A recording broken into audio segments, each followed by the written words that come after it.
Hello, I'm Jacob. I'm the host of the show. Thank you for watching, commenting, and subscribing, and just being a part of what we do here.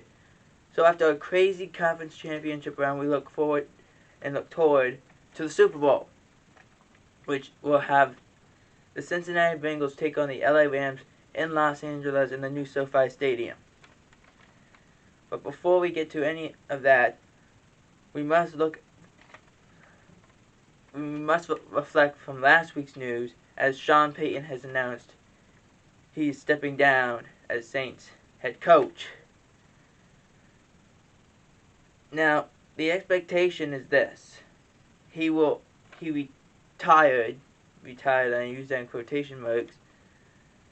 He will then most likely do the broadcasting or just take time off and do whatever.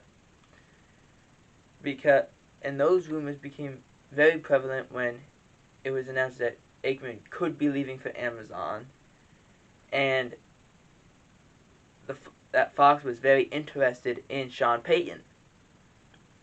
So that definitely could happen. You could definitely just take a year off, like a lot of coaches do, because it does, as a lot of people have said, who've been in coaching positions, have said, it drains you out completely. If you don't win enough, it can completely just drain you.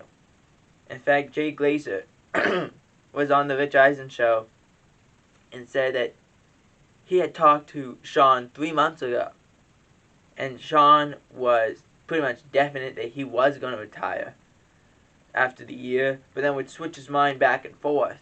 Well, if I did this, what would happen? If I did this, what would happen?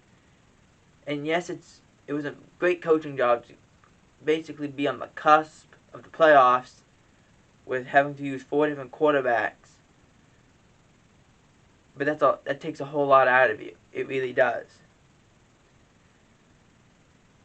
Now, if he was wanting to go back into coaching,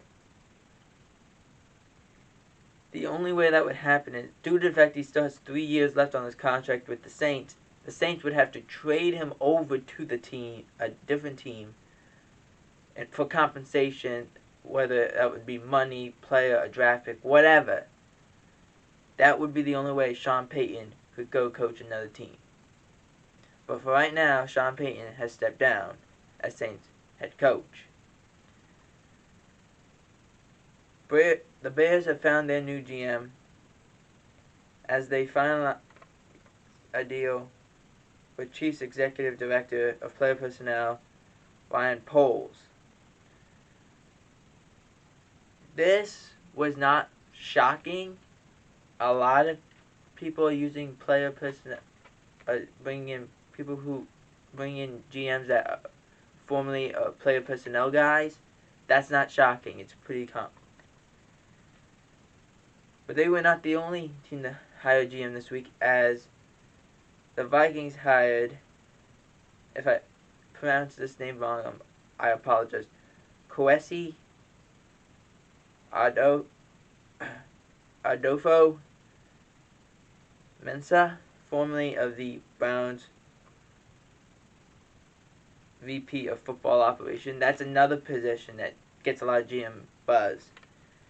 But those 2 guys, young guys, the expectation is that they will be good in the draft. If they're not, that's a problem. The Eagles had one of their offensive linemen retire last week, as their star offensive lineman Brandon Brooks announced his retirement after 10 years. So, first off, congratulations to Brandon Brooks. The past few years he's been banged up. He's been really good in the past, but the last 2 or 3 years he's been banged up. Last year he ended up tearing